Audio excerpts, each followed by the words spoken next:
Ini ki London sampean pahami. Misalnya ngeten nggih. Kula di bojo. Saya secara naluri ekonomi seneng nak aku yo kerja, bojoku yo kerja. Sampean di bojo. Sampean secara naluri ekonomi tetap seneng nak lanange yo kerja, wedoke kerja karena secara kalkulasi lebih cepat kaya.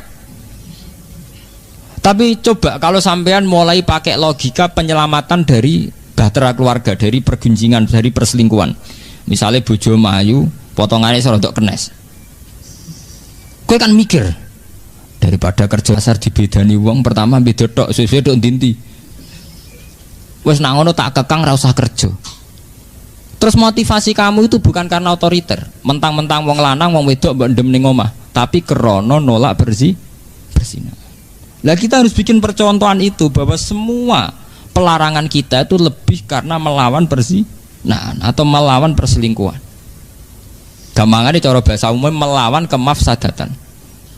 Dan itu Islam wis diwelehno pangeran bolak-balik. Banyak orang yang memaksakan sing wedok kerja, TKW ning Arab Saudi sing hamil pirang-pirang, ning Malaysia sing dianiaya pirang-pirang. Itu cara kula alamat ke pangeran bahwa ketika kita memberi hak wanita ternyata tidak lebih baik. Nyatane ning TV-TV berita TKW dilecehkan ning Arab Saudi, ning Malaysia, ning Singapura pirang-pirang. Itu tadi hero Islam kita ini sudah minim sekali. Apa susahnya sih ngakui bahwa Islam itu anti zina? Apa susahnya? Sehingga kita meroteksi seorang istri bukan karena otoriter, tapi karena kita melawan perzinahan atau potensi perzinahan. Misalnya tidak sampai zina, potensinya kita lawan. Tapi ilmu ngeten pun entek nggih, mergo orang sudah berpikir kapitalis. Iku ngono lanang wedok kerja cepet sugih. Dek lah muga kowe melok kerja cepet sugih. Lah itu kan terus logikane kapitalis. Tapi tetap cemburuan repot kan. Ngongkon kerja untuk hasilnya akeh tapi sing lanang tetep cemburu ya akhirnya uring-uringan. Kowe tilpon SMS mbek sapa, Dek? Sing ngongkon kerja ya sapa? Saiki di relasi SMS-an kowe curiga. Sing ngongkon ya sapa? Ya itu kan dipek menangi dhewe, duwike gelem nampa, curigane jalan terus. Bareng uring-uringan kono relasine akeh, pegat ya pegat to Mas. Wong lanang ra ketok lara. Relasi kadung akeh, luwe prospek. Ya kok sampai nak ndelok tulisan-tulisan versi wong sekuler, nak darani pondok itu monarki kecil. Berhubung kiai iku ora dadi raja, dia bikin monarki kecil. Di mana monarki kecil itu pesantren. Kiai sebagai raja nyatane santri yo nyucup yo diluk tenan dikongkon yo nurut. Itu bikin kerajaan-kerajaan kecil. Sehingga dengan image demikian kesane kiai kan otoriter, dipek menangi dhewe. Lho gue jegrang wong liya diluk. Anggap sithik kesel njuk pijet, ngongkon ngalor ngidul, engko urusan politik yo fatwa sepihak. Loh, ketika dianalisis dengan demikian kiai kan ketok elek itu karena terus ditulis oleh mereka bikin monarki kecil, kerajaan. Ya sampean takono cah, pemikiran model Cak Yayan nak darani pondok itu sistem monarki kecil. Ora kok pondok itu satu komunitas di mana di situ ada hukum sosial, santri yang kurang mangan mbek kiai yang kurang dipakani santrine. Orang ngono, oleh ngamati gak ngono. Padahal faktanya kan begitu tuh. Kiai mbek santri kan wong latihan urip tamak bareng-bareng ngaji ngono tok.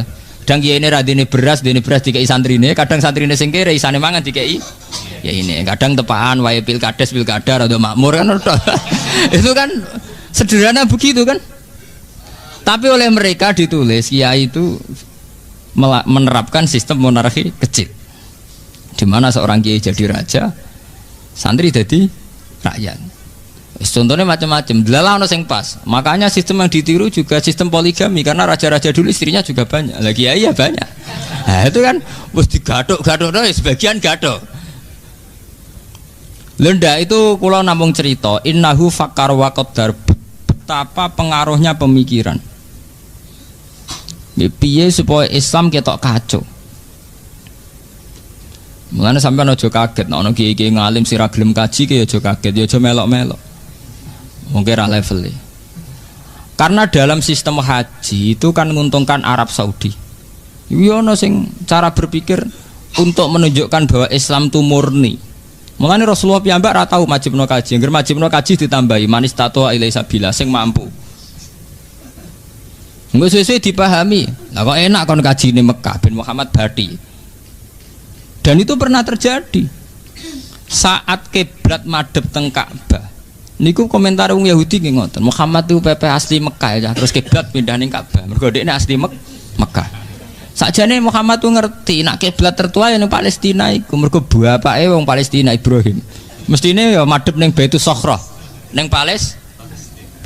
Mana saya qulu sufa minan nas ma wallahum an qiblati mulati kanu alai. Muhammad tu piye to? Kiblat to digawe dolanan. Go Kanjeng Nabi nate 16 wulan madhep teng Baitul Maqdis. Mergo kiblat tertua. Suwe-suwe be Allah kan madhep teng Ka'bah. Malah perkara kan. Mergo jare wong kafir Madinah terus penak. Muhammad tu piye? Pepet desane terus dienggo kiblat. Mergo Nabi kelahiran Mekah. Itu jenis innahu fakkaron apa? Fakut. Mulane kula niku tambah iman mbek pangeran. Umpama kula ning donya ditakdir mo iman mbek Quran niku kula mati pun wani. Pun niku mergi ketok nak Quran niku sing bener. Itu tadi. Yuriduna ayutfi'u nurallahi bi afahim. Pada akhirnya lawan-lawan Islam mateni Islam lewat silat lidah, lewat silat mulut. Bi afahim dengan pinter-pinteran silat lidah. Lah kok mboten sepundi peristiwa nasah mansuh nggih hukum sing dirubah niku nak cara tiang-tiang Islam sing soleh nak rifi nasah mansuh itu satu perubahan hukum yang bersifat kondisional li maslahatil ummah bahwa nasah mansuh ngrubah hukum sing krana maslahate umat tapi wong Yahudi enak oleh provokasi delok le nabimu pelin-pelan tenan wingi muni halal saiki muni haram baru muni haram muni macam nasah mansuh kan merubah hukum to merubah hukum terserah sing komentari itu dianggap realistis yo kena mergo rubah yang karena kondisio nah diarani pelin-pelan yo kan kena nyatane ora konsisten dhisik PKB saiki PKNU jenenge ora konsisten tapi karena jare sing seneng kan iku jenenge kiai realistis sadar kondisi yang berbeda yang mengambil sikap yang berbeda nah tapi jare sing gedeng kan jenenge pelin padahal cara kula nasah mansuh itu fenomena biasa lho nggih to nggih misale sampean ning desa orang terpelajar roh perawan angon iso seneng tapi kowe dengan sendirinya kuliah roh bocah wayu-ayu ning kota kaosan ketat roh cah iku seneng janggal wis langsung mbok tinggal loh dengan sendirinya artinya tingkat pengetahuan itu juga punya perubahan gitu nggih sampean zaman ning desa orang terpelajar roh ketemel yo enak weteng gak loro roh sambel ya enak weteng melaro tapi ketika sampean kuliah nak KFC juga doyan sambel ya terus weteng loro seneng ya cewek-cewek sing model sing gaul roh bocah tanggamu sing dhisik mbok senengi saiki matun ora seneng blas lagi dadi kiai yo ngono kowe zaman kere untuk bojo iku syukure ra karuan bareng ke dadi kiai DPR RI roh bojomu kok ora pantes kabeh mergo wong wedok ayu-ayu di Jakarta luwih pantes. Intelektual juga gitu. Kowe zaman dadi kiai lugu wiridan istighfar iku iso nangis. Wiridan apa saja iso taladzud billah. Tapi ketika kowe dadi kiai modern, itu beda meneh. Cara berpikir sudah beda. Semulai nikmati HP, nikmati internet, menawa di SMS banking barang wis mbah. Rekening era sitok. Ini contoh bahwa perubahan orang itu tidak boleh merubah akidah. Tapi perubahan itu pasti terjadi. Lah tapi mbek wong kafir, mbek wong Yahudi dianggap Muhammad nasah mansuh dianggap pelin-pelan. Niki penting kula aturaken teng mriki bi afahihim. Ya sama seperti sekarang yang kita alami. Kiai-kiai politik masyarakat lari. Jadi kiai kok politik saya kira seneng ngaji. Bagi mereka yang senang politik, sira politik jadi pangku tangan. Masalah bangsa banyak kok ndekne pangku napa? Tangan. Nah, repot. Intinya nak jenenge cangkem bisa diwolak-walik. Mergo lidah tidak bertulang gitu. Lha boten ini perlu kula aturaken teng mriki karena itu tadi. Yang namanya hidup itu mau pinter-pinteran omong tok. Ini kayak kula bolak-balik nak mucal teng sarang kula terangaken. Ana wong anteng. Nak jare sing salem Pak Yai ku lho anteng. Nah jadi saya rasa nong tell me telat mikir gak anteng kan wong tell me ya podo nak kue de kiai aktif jadi sing seneng Pak Yai itu aktif dinamis jadi saya rasa nong iku jenenge itu artinya wis ngoten begitu ya betapa satu fakta bisa dikomentari yang berbeda Bi afwahim. Ya kok kowe lagi seneng cawe itu. Nak ndak guyune manis mergo gingsul. Nak jare sing rasane untu ra rata. Wong gingsul ku artine untu gak rata. Lah Nabi niku zaman berjuang ngadepi tiang Yahudi niku wong Yahudi pinter omong pancen bi afahim diputar-putar. Fakta diputar balik. Iku mau termasuk Nabi ora is Nabi ditakok Yahudi ra iso jawab mencangkem Yahudi. Mat ngtakoki lugu, Mat. Nak wedhus mati sing mateni sapa? Ya Nabi ya lugu jawab Allah. Agamamu aneh, Mat ya. Aneh piye? Sing dipateni Allah langsung malah haram. Sing dipateni liwat tangane manusa sing berlumuran dosa malah halal. Kudune sing mati langsung luwih halal, Mat. Itu kan sentuhan Allah langsung. Orisinil. Lah nak liwat tangane manusa kan wis penuh dosa. Aneh, Mat. Agamamu aneh, Mat. Piye? Dadi Mungkin wong Yahudi pinter biafahim. Pinter molak-malik fakta. Pemene sing perkarane sing sensitif malah pinter meneh kok menyangkut kiblat. Nabi nate salat madhep Baitul Maqdis pindah ning Ka'bah. Lah Nabi madhep ning Ka'bah ya lucu pas ning Madinah, ning perantau. Delok le Muhammad iku. Ndekne kangen-kangene dhewe desane kok terus digo urusan agama. Dadi madhep Ka'bah iku dianggap Muhammad tuh kangen-kangene dhewe desane kok terus digo urusan agama. Piye to karepe cah iku piye? Itu jenis bi'afaim. Agama akan dirusak lewat mulut-mulut, lewat silat lidah. Ya begitu terus. Ya mulane ngendikane ulama-ulama hakikat, wong kok percaya mbek omongan niku bento-bentone wong. Mergo omongan iso putar. Mulane ana kiai sing ekstrem nek omongan sengak. Cara kula sebagian nggih setuju. Mergo wong omongan niku cek alus cek ora kena dipercaya. Lah nek percaya piye? Misale kita tersinggung. Misalnya kiai sepuh apa mugi Mbah kula jenengan ndongakno husnul khotimah. Apa aku duwe potongan husnul khotimah? Lah terus apa kan nak elek kabeh. Apa duwe potongan husnul khotimah nganti mbok ndongakno husnul khotimah. Misalnya kita salami tempel 20, mbok anggap kiri to nganti mbok kei 20. Wong ngekeki kemungkinane kan loro to. Nganggep ke buta. Lah artinya nak nganggo potensi sing pertama kan elek to. Posisi dikei kan elek. Iku zaman Nabi kayak ngoten.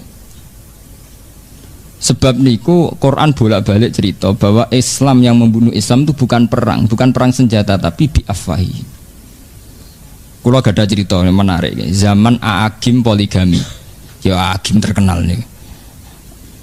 Poligami itu saya punya kenal wartawan Islam, termasuk wartawan soleh. Dia orang baik. Itu kan langsung jatuh.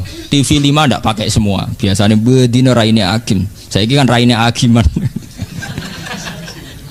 Yang menarik kan langsung saat ini buatan A'agim tapi apa? A'agiman. A'agimi kan apa? Itu cerita teman saya itu.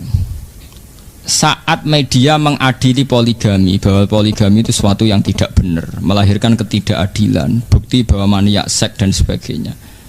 Itu kalau A'agim yang jatuh itu sepele sekali, karena A'agim hanya seorang kiai, seorang mubalik.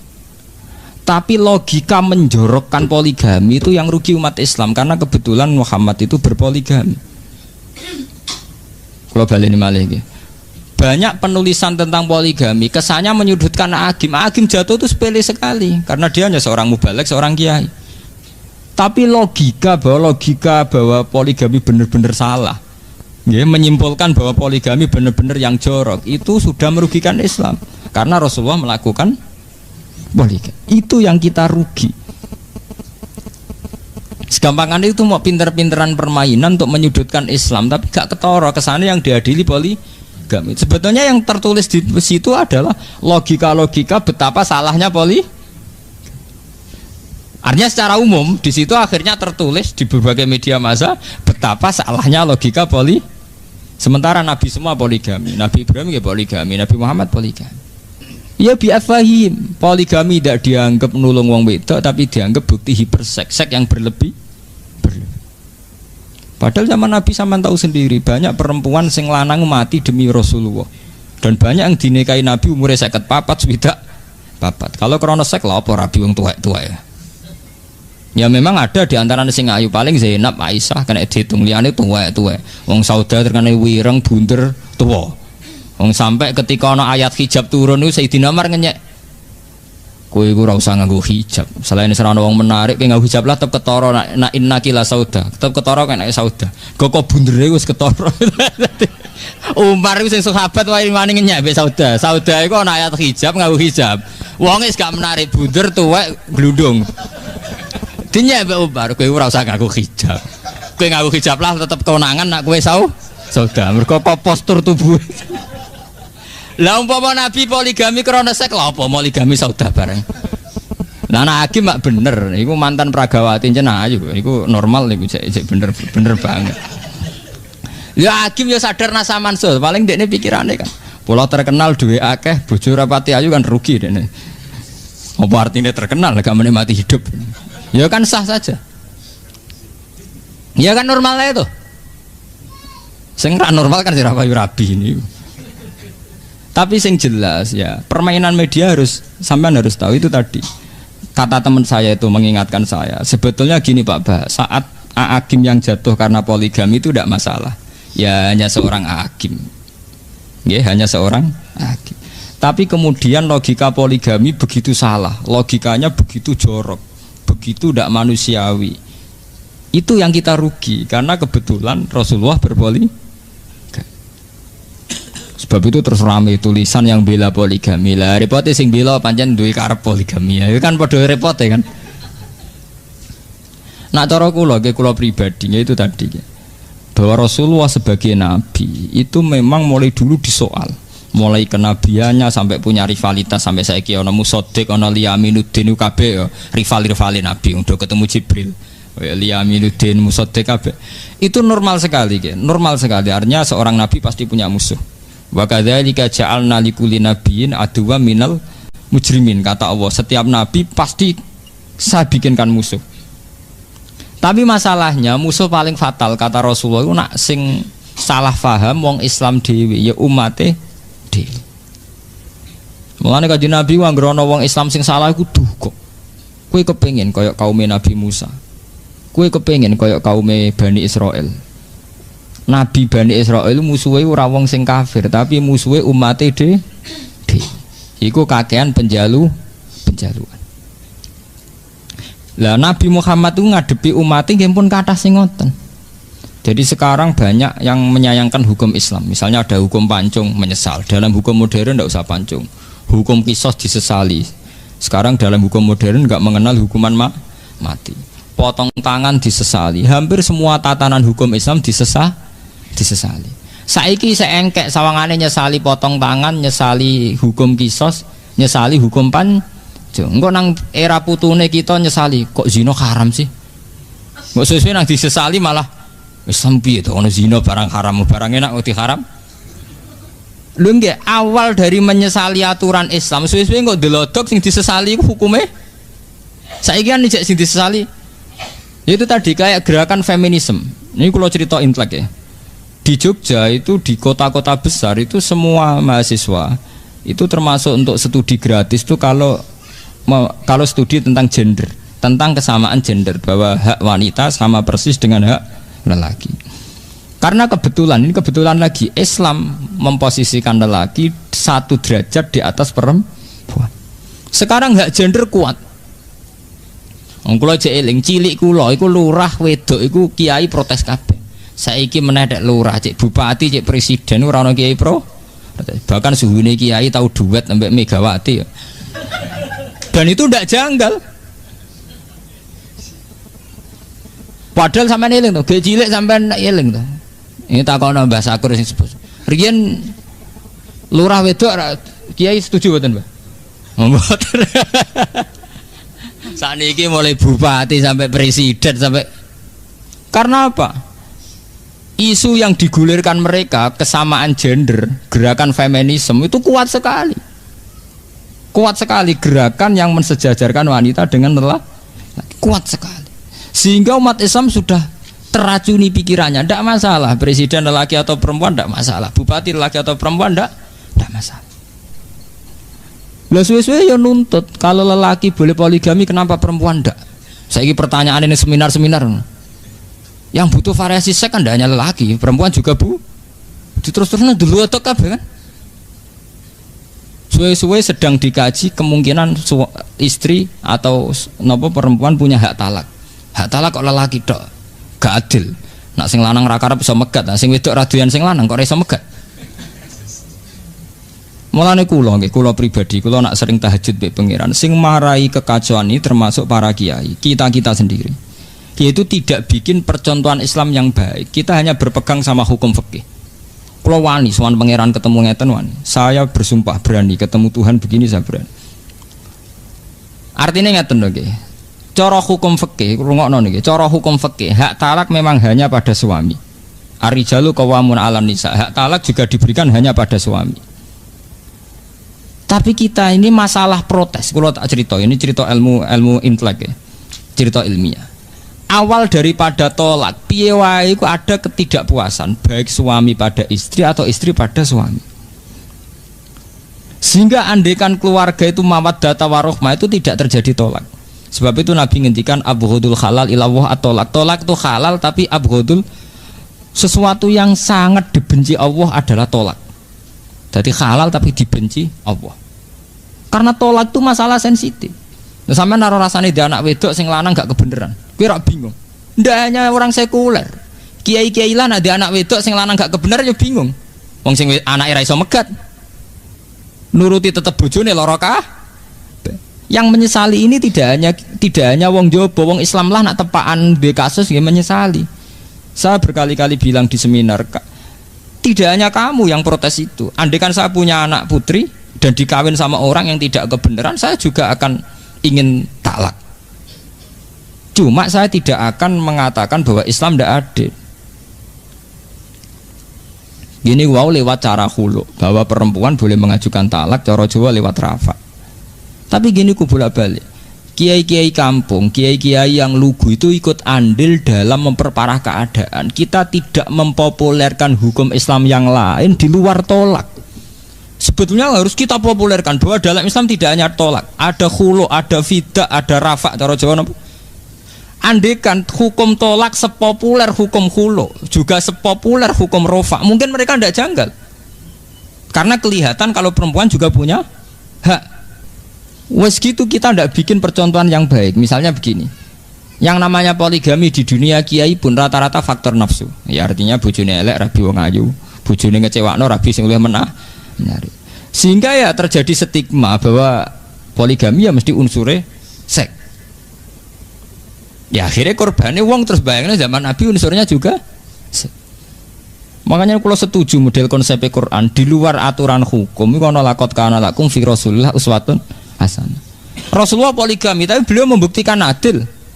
Sehingga zaman itu ya ada polemik. Bahkan wong Yahudi sendiri itu tidak mencibir Rasulullah poligami karena ya baik-baik saja, nggak ada apa-apa. Itu pentingnya uswatun apa? Hasanah. Nggih to nggih. Misalnya sampean ketemu pakar gender atau pakar feminisme, pakar yang mensejajarkan wanita dengan lelaki. Wong iku mbok rabi, pakare lah lho mbok rabi. Bareng mbok rabi bahagia, apa deh? Lha iku pentingnya fi Rasulillah uswatun. Orang yang protes aturan itu ternyata dia bahagia di bawah naungan kue. Apa deh? Mas nak cara aku, wong wedok di hak tolak. Iya di hak tolak. Tapi dia ini bahagia ya. Haknya ora dinggo tetep. Wong dia baik-baik saja. Ini pentingnya uswatun hasanah bahwa di luar aturan hukum kita ini harus punya perilaku yang sehat. Karena dengan perilaku yang sehat ini Islam terselamatkan. Kalau kita hanya main hukum misalnya wong lanang penggaweane megat, wong lanang duwe hak otoritas ning gone perempuan, ya ndak ada selesainya. Gak buatin paradoks semudi. Ketika hak nafkah itu diberikan sama suami, akhirnya sing lanang ra kodak nafkahi, sing wedok dadi TKW. Kerja ning Arab Saudi, ana sing mulai hamil macam-macam. Kerja ning Malaysia untuk aniaya majikan dan sebagainya. Yang salah siapa? Tokoh feminin gak siap menjawab itu. Katanya itu kecelakaan sosial. Padahal masyarakat kita ini sudah siap melihat perempuan yang kerja. Tapi ketika diperkosa ngalami ngono mereka tidak siap. Malah ini sebetulnya kita kulo jenengan senten sing ngaji kulo. kudu wani bersumpah demi Islam kita menjelaskan sesuai akidah Islam. Misalnya begini nggih, kula terangkan Islam. Islam itu anti perzinaan, anti pemerkosaan, sehingga perempuan yang kerja di luar atau yang berpotensi diperkosa atau dilecehkan seksual itu diharamkan. Sebetulnya pengharaman ini dimulai dari karena Islam anti zina, anti perkosaan. Sebab itu semua potensi yang mengarah ke sana kita tuh tutup. Tapi kita ini kan kita juga bikin percontohan yang jelek, ngiranya bahwa lelaki menguasai perempuan, bukan anti perzinaannya itu. Ya ini London sampean pahami. Misalnya ngeten nggih. Kula di bojo. Saya secara naluri ekonomi seneng nak aku yo kerja, bojoku yo kerja. Sampean di bojo, sampean secara naluri ekonomi tetap seneng nak lanange yo kerja, wedoke kerja karena secara kalkulasi lebih cepat kaya. Tapi coba kalau sampean mulai pakai logika penyelamatan dari bahtera keluarga, dari pergunjingan, dari perselingkuhan. Misalnya bojo mayu, potongannya serodok kenes. Kowe kan mikir, daripada kerja asar dibedani wong, pertama beda tok, suwe-suwe tok ndinti. Wes nak ngono tak kekang ra usah kerja. Terus motivasi kamu itu bukan karena otoriter, mentang-mentang wong lanang wong wedok mbok ndem ning omah, tapi krana nolak berzina. Lah kita harus bikin percontohan itu bahwa semua pelarangan kita itu lebih karena melawan perzinahan atau melawan perselingkuhan. Gampangane cara bahasa umum melawan kemafsadatan. Dan itu Islam wis diwelehno pangeran bolak-balik. Banyak orang yang memaksakan sing wedok kerja, TKW ning Arab Saudi sing hamil pirang-pirang, ning Malaysia sing dianiaya pirang-pirang. Itu cara kula alamat ke pangeran bahwa ketika kita memberi hak wanita ternyata tidak lebih baik. Nyatane ning TV-TV berita TKW dilecehkan ning Arab Saudi, ning Malaysia, ning Singapura pirang. Itu tadi hero Islam kita ini sudah minim sekali. Apa susahnya sih ngakui bahwa Islam itu anti zina? Apa susahnya? Sehingga kita meroteksi seorang istri bukan karena otoriter tapi karena kita melawan perzinahan atau potensi perzinahan. Misalnya tidak sampai zina, potensinya kita lawan. Tapi ilmu ngeten pun entek nggih, mergo orang itu sudah berpikir kapitalis. Iku ngono lanang wedok kerja cepet sugih. Dek lah muga kowe melok kerja cepet sugih. Lah itu kan terus logikane kapitalis. Tapi tetap cemburu kan repot kan. Ngongkon kerja untuk hasilnya akeh tapi sing lanang tetap cemburu ya akhirnya uring-uringan. Kowe tilpon SMS mbek sapa, Dek? Sing ngongkon kerja ya sapa? Saiki di relasi SMS-an kowe curiga. Sing ngongkon ya sapa? Nah, itu kan dipek menangi dhewe, duwike gelem nampa, curigane jalan terus. Bareng uring-uringan kono relasine akeh, pegat to Mas. Wong lanang ora ketok lara. Relasi kadung akeh, luwih prospek. Misale kanca dagange maco kowe mau klunak-klunuk, lho mboten iki perlu kula terangaken mriki bahwa Islam itu dirusak bi afwahi. Itu tadi. Para gerakan feminisme itu melihat Islam itu agama yang otoriter, di mana memperlakukan wanita kayak budak, memperlakukan wanita tidak punya hak-haknya. Ironisnya umat Islam sendiri menterkenalkan tolak itu jauh di atas terkenalnya khulu dan rafa. Sehingga kesannya dalam Islam itu hanya ada nikah dan tolak, dan itu semua pada suami atau kaum lelaki. Lho gitu, pancen ngumuri tenan gitu. Mulane kula setuju konsep Kanjeng Nabi. Kanjeng Nabi nak ngendikan wong sing nutupi ilmu iku sok mben uljima bi jamin minan nar, sok ben dibuwondo ning neraka. Engko termasuk awale Islam citrane elek mergo sebagian ilmu Islam ditutupi. Wong lanang kiaian rata-rata lanang tuh kan gak siap dek nerangno. Wong lanang duwe hak tolak telu. Tapi wong wedok duwe hak khulu. Nerangno seimbang ngono terus. Kowe kecewa mbek bojo iso megat. Bojomu kecewa mbek kowe iso khulu. Bulan-baleni sesuai khulu seterkenal apa? Tolak. Tapi kan ora siap nerangno. Waduh. Engko kono kecewa sithik-sithik kecewa rapak loro aku. Jadi ya bolak-balik ya di kepentingan. Dene nerangno ora pati nerangno khulu iku ya di kepentingan. Padahal ning Quran pas bakat tolak itu jelas. Atolaku marotan fa imsakum ma'rufin aw tahrisum aw tasrihum. Ya terusannya ayat iku fi maftadat bi. Jadi apa indona ayuki mahududawa fa in lam yumahudu fala junaha alaihima. Ayat roja'a indona ayuki mahududawa itu ayat roja'a itu kan ditutup fi maftadat bi. Fima ing dalam perkara iftadat kang lakoni fidak tebusan sapa wedok bi iklan mak. Terus dikenal ning fikih jenenge hukum khulu. Ning Jawa dikenal hukum rafa. Jika suami istri merasa tidak bisa menunaikan tugas-tugas sebagai suami istri, itu perempuan selagi diberi hak tolak, si perempuan diberi hak khulu. Ya karek peminate sapa pertama sing duwe inisiatif megat. Nak sing inisiatif lanang disebut tolak, nak inisiatif sing wedok disebut khulu. Sebenarnya kan sebanding kan. Enggak tuh. Nah, tapi kan yang kita terkenalkan hukum tolak tok, akhirnya sepi. Malah kalau setuju kawin cara kula dadi menteri agama itu kawin tak wajib noten maca taklek. Ya taklek kesuwen ana 2 tahun nafkah lahir batin. Cara kula sak wulan ta 2 wulan. Ben jelas ya. Aduh ajur-ajuran nak lah. Mergo ngene iku. Citra Islam terhadap feminisme, terhadap menghormati hak wanita itu sudah hancur total. Mboten niku kula cerita tenan. Lah, ironisnya ini ironisnya. Wanita-wanita kota, perempuan-perempuan kota itu sudah yakin sekali bahwa Islam yang menyangkut feminisme itu harus ikut paham feminisme, paham di mana wanita sejajar dengan lelaki. Ya akhirnya mereka nyaman saja jadi pegawai bank, jadi pegawai apa. Ya memang tidak haram, saya yakin itu tidak haram, ya enggak apa-apa. Tapi masalahnya kemudian tidak janggal ini. Enggak janggal bahwa ini melahirkan efek gini wow. Efek potensi perselingkuhan ya, potensi lah tidak harus terjadi potensi. Potensi ini sudah dianggap biasa saja. Padahal sing jenenge perselingkuhan perzinaan kayak apa antinya Quran innahu kana fahisata wa sa'ana apa sabila. Gimana nih nak cara fikih kados mu'in nonton pun lunak, fikih mu'in pun sae kados paham ini pun lumayan. Perempuan itu tidak wajib haji kecuali ada mahramnya atau tidak disertai mahram tapi ma'aniswatin kasiroh sikotin bareng sekelompok pasukan wanita. Coba saiki lah. Itu ujung-ujungnya mau sitok karena potensi perzinaan perselingkuhan adalah khuluwah persepen 4 mata lelaki mbek perempuan. Lah kula pribadi gak ada pendapat sebab itu misalnya sampean di anak wedok ayu kerja ning pabrik tidak sebagai sekretaris utawa PRT itu lebih baik ketimbang jadi pembantu rumah tangga karena sering terjadi khuluwah mbek majikan. Lah anak kerja ning pabrik rak di depan umum, misalnya jam 8 sampai jam 4. Mane cara kula wong wedok sing dadi kondektur bis iku luwih halal timbang dadi PRT, mergo di depan umum. Lho bis sing numpak bis sak mulai wong hidung belang, wong tukang zina, wong soleh ana kabeh. Tapi orang tahu tuh hingga kini wong do ngambung ning dhuwur bis. Piye wae di depan umum termasuk proteksi, termasuk nyelamet.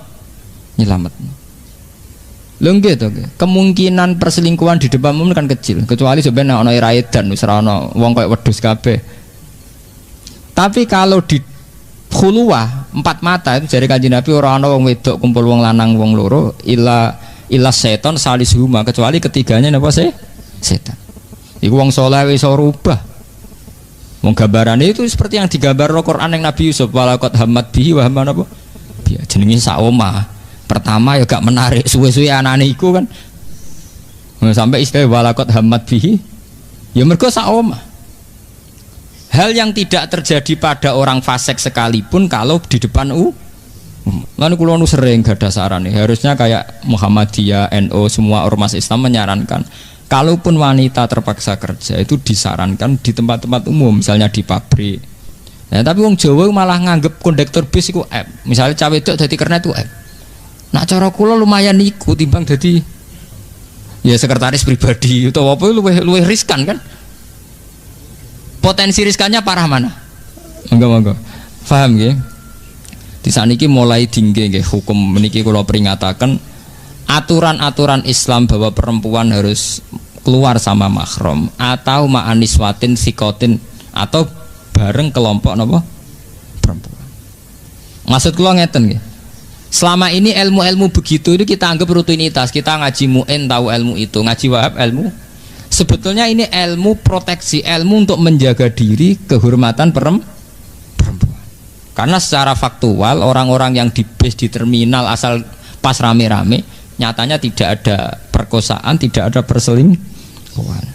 Sementara banyak kasus di mana orang podo soleh atau bermula soleh, tapi karena sering berduaan kecelakaan. Itu tadi kalau pesan sekali sama yang pernah mondok, yang kiai, bahwa kita melihat hukum Islam itu harus menjadi energi sosial. Bahwa aturan-aturan begini dalam fikih harus menjadi energi apa? Sosial. Sehingga nanti saat kita punya anak perempuan atau punya tetangga perempuan tanya, Pak Kiai kalau saya ini kerja apa? Neng pabrik ae, utawa kerja yang di depan umum. Gamane sing tidak hulu.